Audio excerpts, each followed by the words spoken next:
C'est ce qu'est devenu cet endroit où le corps présumé de Hubert Danyivo retrouvé a subi l'exhumation. Une opération qui, les jours à venir, situera les uns et les autres après que l'équipe de médecins légistes dépêchés sur les lieux ait rendu public le résultat de son autopsie ou test d'ADN. Pour l'heure, le corps déjà en état de décomposition, révélé par la voirie après son travail, est loin de convaincre sur l'identité du recherché. Avec le corps, vous pouvez dire, il a des indices qui prouvent que c'est vraiment c'est votre frère. Non, pas vraiment. On ne peut pas. Bon, moi je ne l'ai pas reconnu puisque je n'ai pas été voir. Même sentiment du côté des syndicalistes qui se sont très vite éclipsés car déçus à leur dire d'avoir découvert un corps qui n'édifie en rien sur l'identité de Hubert Danyivo. Présent sur le terrain, le ministre de la Justice estime que l'étape de l'enquête ayant conduit à l'exhumation dont il a été témoin est une avancée notable dans les recherches.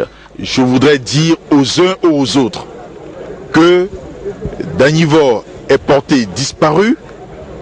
La dernière personne avec laquelle il a parlé se trouve être la personne chez qui nous sommes aujourd'hui. Et il me semble important d'écouter ce que cette personne a déposé de façon constante depuis hier, à savoir qu'il est le meurtrier de Danyivo.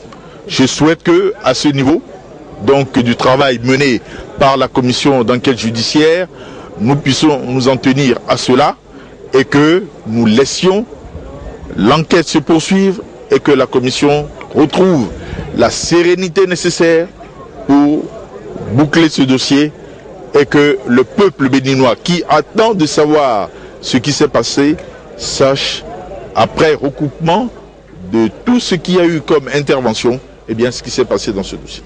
Qui est ce principal? Monsieur le ministre, cette personne, c'est qui, monsieur le ministre? Cette personne, c'est qui on est? C'est qui, monsieur le ministre? Cette personne a pour métier, donc, c'est un boconon, comme on dit chez nous. C'est un charlatan qui reçoit donc des clients et il en a reçu un. Et voilà comment ça s'est terminé. Je souhaite que nous puissions laisser la commission poursuivre. N'oubliez pas que nous avons affaire à un repris de justice. En attendant le triomphe de la vérité, les syndicalistes se disent déterminés à contribuer par toute manière légale à la manifestation de cette vérité dont a soif tout un peuple. Déjà, l'appel à une mobilisation générale est projeté par les syndicalistes dans les prochaines heures.